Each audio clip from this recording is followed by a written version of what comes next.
Instagram Traffic Tyrant Exclusive Report. Generate traffic using Instagram. Instagram is the golden child of social media. It's not spoken about as often in a digital marketing sense as the bigger, more established platform. But this is just part of the reason why you should be marketing on Instagram. It should come as no surprise to you when I say that Facebook and Twitter are both saturated with advertising, and users have learned to turn out the constant noise businesses are making on those platforms.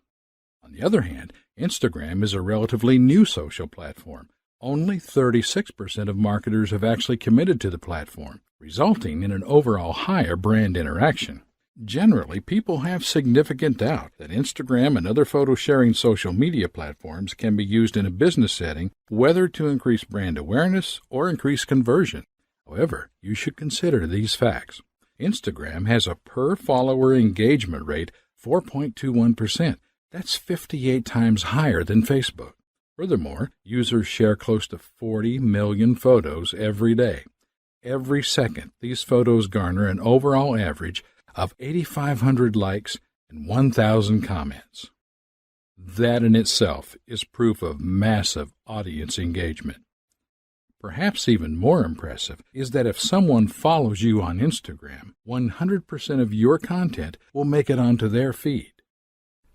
Social media marketing is often considered the alternative to SEO, reason being that in SEO situations, it can be difficult to escape the shadows cast by market leaders. By this, I mean your links are buried by the flood of content that these leaders are consistently pumping out. Meanwhile, Instagram is the opposite end of the spectrum. Once you get that follower, they will see all of your content. It doesn't matter if they happen to also be following Nike, Coca-Cola, and NASA as well. The Instagram demographic. Instagram is the ideal platform if you're targeting users in the 18 to 34-year-old zone. Don't let this fool you at all. User interactions with brands post as a percentage of brands' fans or followers. Instagram, 4.21%. Facebook, 0.7%. Twitter, 0.3%. Source, Q1 2014, U.S. Top 50 Brands Social Web Track, Forrester Research Incorporated. Expanding on that, 68% of its users are female, and more users are reported to live in cities rather than rural areas. Have you ever wondered why Instagram is so popular in the fashion industry? Well, if you're selling younger women's clothing, you should already be on the platform. There are millions of users, and it's more than possible to market to other demographics on the platform. Always keep in mind who's using the platform when marketing on Instagram, and you can properly target your audience. The secrets of a successful post. Now that you understand a bit how you can use Facebook to market your brand or really anything, it's time to look at some of the most common Facebook posting mistakes that marketers make. One of the fundamentals of digital marketing is that you give away free content so that, in turn, your audience will see your online presence as valuable. On Instagram, you have to view your post as your content. That's what you have to work with. This post perfectly targets Instagram's demographic. Look at how it's been structured and try to decipher why it works. What I'm attempting to draw to your attention is that nothing is actually being sold. This post is a photo of a well-dressed model. Maybe the audience comes along and likes what she's wearing, and they think it's something they would like to wear. The audience then considers this quality content, so they comment, like, or follow. If you read the text, the audience is being asked to click a link and go to a blog. A lot of them are even tagging their friends, which creates a viral reach effect for traffic. Great post. Like I said before, it isn't selling a thing. Social media marketing is all about being social, and it's important that you measure the success of a post by the overall audience engagement. If you make content people are talking about, it will end up being shared around and as a result draw in a larger audience. From there, you can direct them down your marketing funnel, get them on your list, or do anything else you'd like. How is this engagement measured?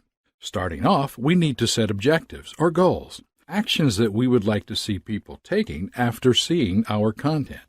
In a marketing context, we tend to call these action conversions. A conversion is any action that a lead or visitor takes that you deem beneficial to your business. For example, your conversions on Instagrams are, for the most part, the engagement supported by the platform. Here are some examples of engagements on Instagram. Receiving a like, a new follower, a user following a link to your landing page, a user playing a video. It's essential that you place focus on doing the social stuff first and understand that the sales and monetary payoff will come later. How to get people to do what we want. How would you normally get someone to do something for you? Think about that for a second. Generally speaking, you would ask them. Remember, we are marketing to people, not robots. If you scroll back up and look at the American Eagle's post, they are asking people to click on a blog post. Think of it like this. Your content is something you do for them. People love to reciprocate, so if you ask them to do something, they are more likely to do such. Asking your audience to do something is commonly known as call to action, and you should have a call to action for all of your marketing efforts when applicable. Your call to action should be easy for the audience to act upon. I will touch on this in greater detail shortly, but for now, you need to remember that the vast majority of Instagram users are on their phones. You need to keep things really simple. If you ask people to go to your blog, there needs to be a link. And when they arrive, your blog needs to be easy to navigate. This means it should be mobile-friendly to increase conversions. How to get your Instagram generating traffic. How would you normally get someone to do something for you? Social media marketing is truly a content game. At the end of the day, if you're taking bad photos with no context, no one is going to pay any attention to your efforts. What I would recommend is that you take a long, hard look at the biggest players on Instagram and see what they're doing. Look at popular posts as well from accounts that you happen to follow. For example, Nike, National Geographic, the NBA. Study the marketing efforts of these companies. Nike uses a lot of video to further engage their audience, and National Geographic takes amazing photos. The NBA has the star factor of every NBA player to focus a lens on. So, what do all of these businesses have in common? They do what they do, and they do it well. They focus on what their demographic would enjoy and interact with. Nike does not take amazing photos like National Geographic, and National Geographic doesn't have hundreds of athletes to film.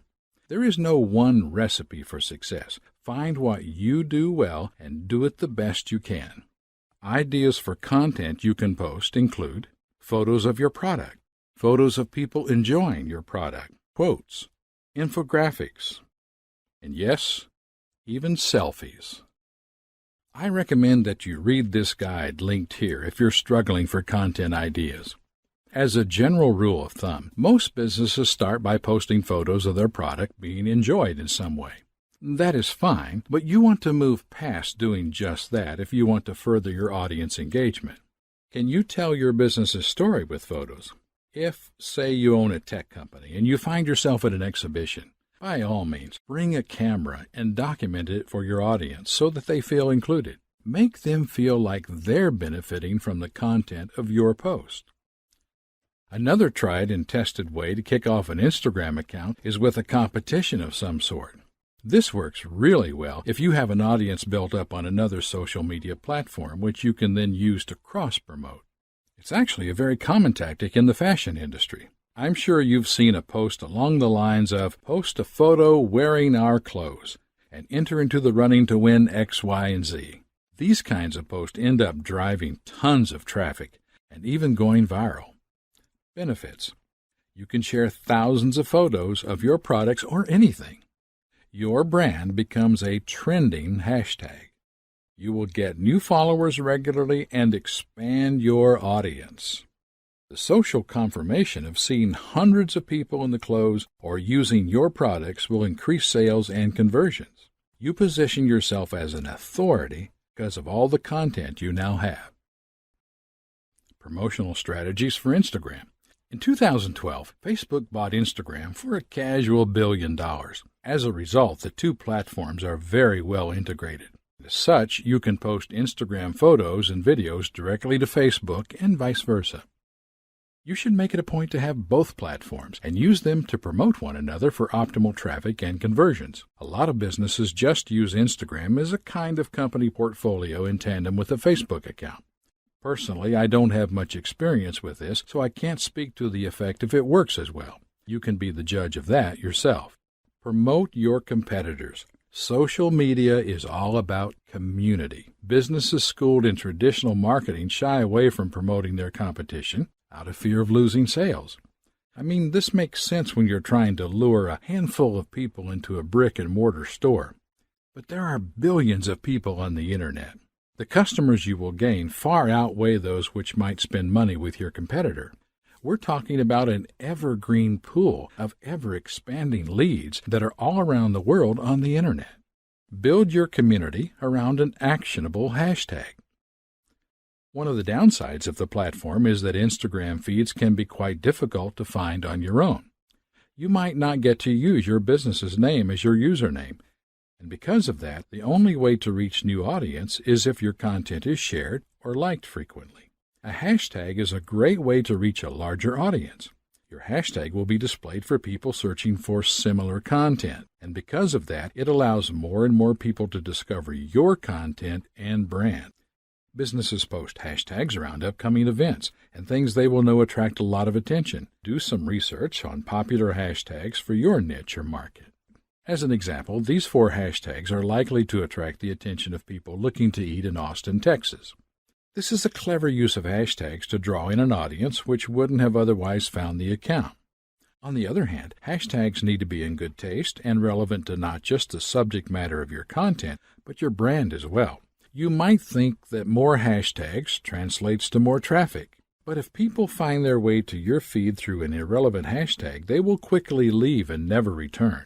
Because of that, it's not a good idea to flood a photo with all sorts of hashtags. I generally like to recommend using 2 to 7, and of course they should all be relevant to the content of the post. There's nothing that looks worse than an account you can see is stuffing hashtags into their post. It detracts from the message and the text as the caption. Try to avoid using this kind of practice at all costs. By now you're probably wondering what not to do. Well, this is an example of a hashtag done in terrible taste. Have a look at how they could have done this way better. Gap is a clothing store that spans all sorts of ages and styles of clothing. Had they offered to donate clothes to the people affected, this would have gone super viral for the right reasons. Instead, they used the opportunity to promote their own products for more sales. Social media reputation management. I thought that I would include this because your social media reputation can make or break your business in a lot of ways. Truthfully, the power is with the consumer in this social media age. There are so many channels through which they can voice negativity about your brand, and bad reviews run the potential to cost you, your reputation, your audience, and in turn, your sales. When you're social media marketing, there are bound to be mistakes that happen. For instance, you might be tired and stressed, and you post something without thinking it through. Next thing you know, there's a constant stream of hate coming into your feed, and your sales take a hit, as does your reputation. What do you do at this point? Apologize, and apologize.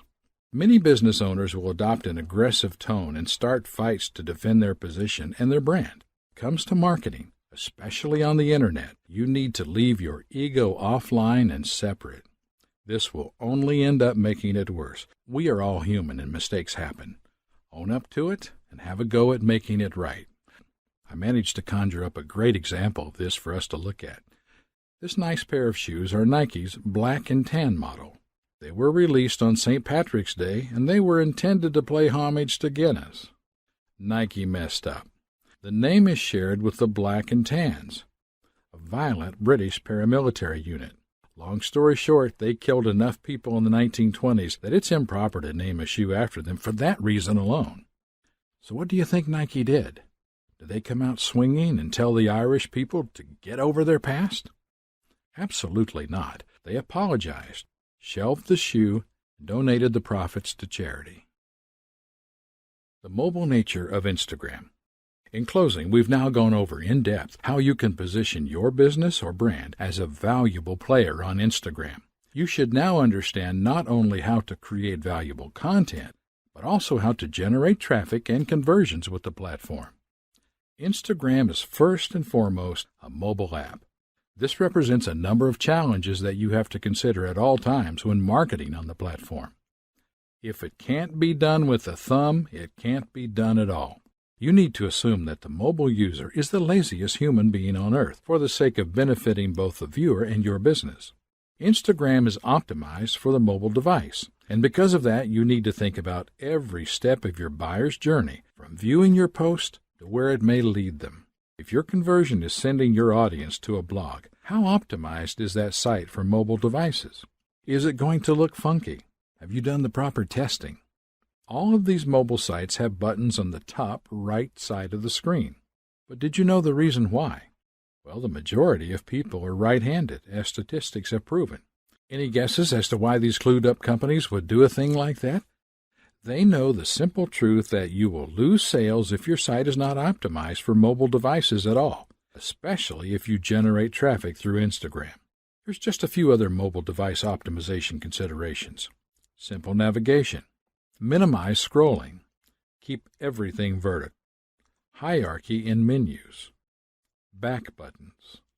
The world is increasingly mobile, and e-commerce is a billion-dollar industry which is constantly growing. Now, you might think I'm drifting from the subject, but Instagram will draw primarily mobile traffic, and you need to be aware of this and understand what it means for your marketing campaigns. Final thoughts. In closing, we've now gone over in depth how you can position your business or brand as a valuable player on Instagram. You should now understand not only how to create valuable content, but also how to generate traffic and conversions with the platform. As such, analytics are vital for tracking the buyer's journey. A massive advantage that digital marketing has over traditional marketing is that you can track a buyer every step of the way. If you follow the buyer's journey, you'll know exactly what to improve on and what areas to put more focus towards. In a nutshell, you need analytics if you want to market successfully online. Because you are using Instagram to generate traffic and market your brand, you need to ensure that the software you use can monitor mobile traffic. There are hundreds of products that will do this, and unfortunately, I am not going to recommend one over the other because I have no idea what you require for your business and your needs. I will, however, fully recommend that you take the time to do the research and invest in one. Finally, I hope this has helped you in some way with your digital marketing journey on the Instagram platform. Be sure to refer to this material again if you need to soak it up some more. Otherwise, the next step should be planning out your presence and your content for Instagram. Venture out and do some research on the popular accounts that are operating in the same market as you. Base your game plan on their positive results and always work to improve your campaigns by monitoring your own results.